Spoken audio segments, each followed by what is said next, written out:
Listen, the godly line of Seth, which was Adam's son, began to fellowship and intermarry with the ungodly line. So much so that the godly line became as corrupt as the ungodly.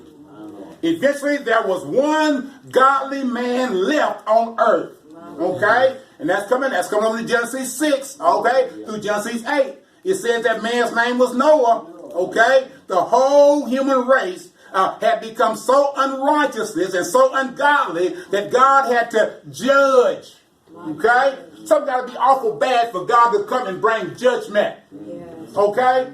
I mean, I remember in Sodom and Gomorrah, and Abraham asking him, if I find one good person, will you destroy the city, Ron? Yeah. And I believe that the city of Sodom and Gomorrah was destroyed because he could not find one good person in that city because of the ungodly bloodline had tainted the godly bloodline. So God had to come and judge them. And that's why some theologians believe the fact that when they say that the sons of God began to mix with the daughters of man, some theologians believe that the sons of God were the godly bloodline. Some believe that they were actually fallen angels. Okay? Some believe that that's where you have that family of giants, like Goliath and them. Some people, that's where they come from. They were called Enochs. That's what some theologians believe. So there are two different beliefs on that. Okay? And I would probably lean myself more to the fact of the sons of God. Okay? And it was incest going on. So that could have caused giants in the land by itself. Okay, well, we're going to move on now. They had become so corrupt.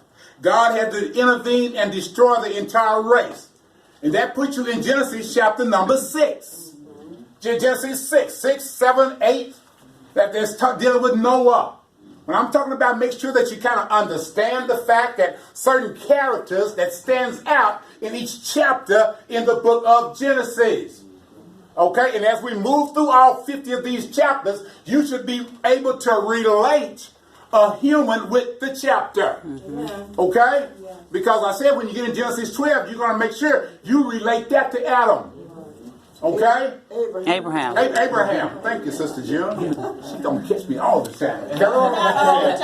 Bless your heart. You're paying attention to Abraham. And then when you move on, you see chapters, we're not there yet, but chapters 21. When you get to chapters 21, that's the age that we become grown. Huh? Isn't it? You can relate that to Isaac. Huh? When you're grown, you're Isaac. Just trying to tell you how to relate the people to the chapters. Amen. And then when you become 25, you think can't nobody tell you nothing. Huh? So we relate 25 to Jacob. Okay? That's to Jacob. So when you're studying Genesis, you can relate a person or a patriarch with the chapter that you are studying. You can understand it a lot better.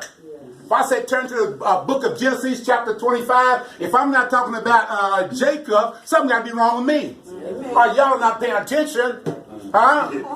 And then when you get to chapters number 37 in Genesis, remember, 35, 36, 37, on and so forth, you're dealing with a man by the name of Joseph. Okay? So what you're doing is relating the chapters to people.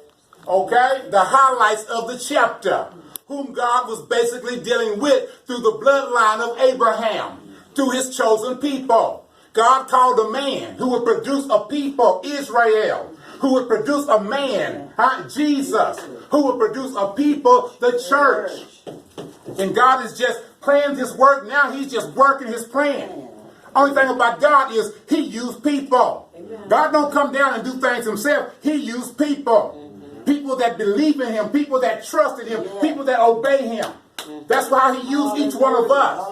And if you note one thing with a footnote right there, always remember that God used common people to do uncommon things. In other words, God used ordinary people to do extraordinary things. If you make yourself available to God. Everyone down through this patriotic bloodline, basically, Sister Mary, they were ordinary just like you and I. A lot of them were apprehensive. Huh? A lot of them had a little doubt. A lot of them, I said they were just like you and I. Huh? A lot of them wasn't very smart. I said they were just like me. Wasn't very smart. But God still used them in spite of them. If they were willing to trust and believe and obey God. So as we look at number fourth, as stated above, the human race had attempted to build the secular city and tower of, religion.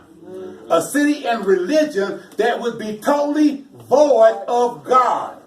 That would be a memorial to the name of man and his enormous ability and his technology. Let us get together and build a city. Didn't say nothing about God, but it said let us.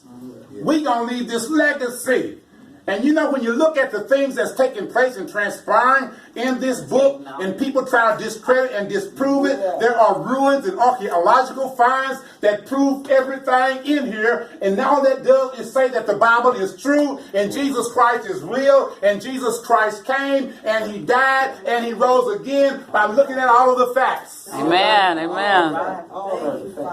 It says man had become so focused upon the earth that he had become totally secular and humanistic. That should remind you of the world today. Because the world is a typology of Babylon. The world is a typology of Egypt. And God's people are in this cruel, corrupt world. We are the godly bloodline. But when you look at this and you can see, and it's interesting enough to see that basically just as in the day of Noah, the ungodly bloodline began to influence the godly bloodline in an equal secularism. Come on. Materialism. That's what's basically going on. But you always see where God had to come and bring judgment, don't you? The same thing that was going on back then, even though that was back in the book of Genesis, basically is the same thing that's basically going on today. You're right. We're living in a secular world. And we're bringing secularism into the church. Secularism is, I believe that God is there, but I still believe I can do what I want to do, say what I want to say, act the way I want to act. There's nothing wrong with it. Because I have a relative belief. I have a relative truth. My truth is my truth. I mean, it's not the absolute truth of mine. Whatever I think is right, it's all right.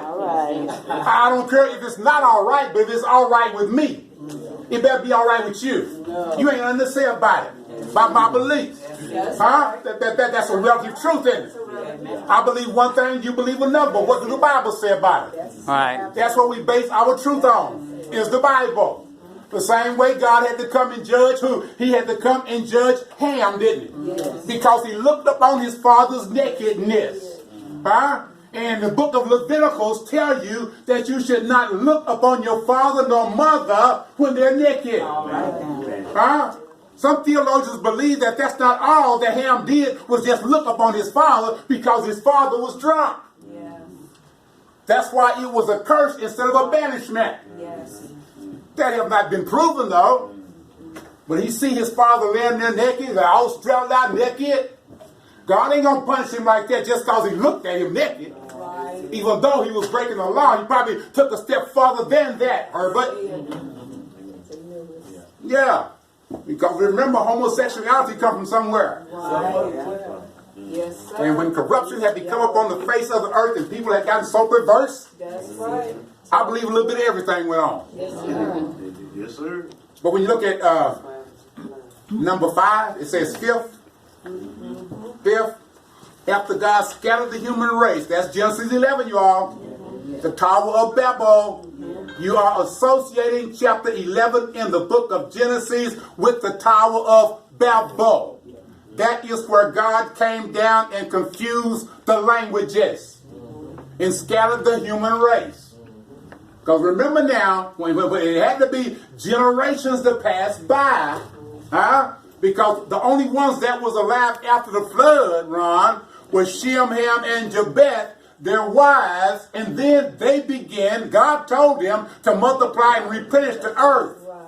So this was a process that took place from generation to generation, from millennia to millennia, it took place over a long period of time.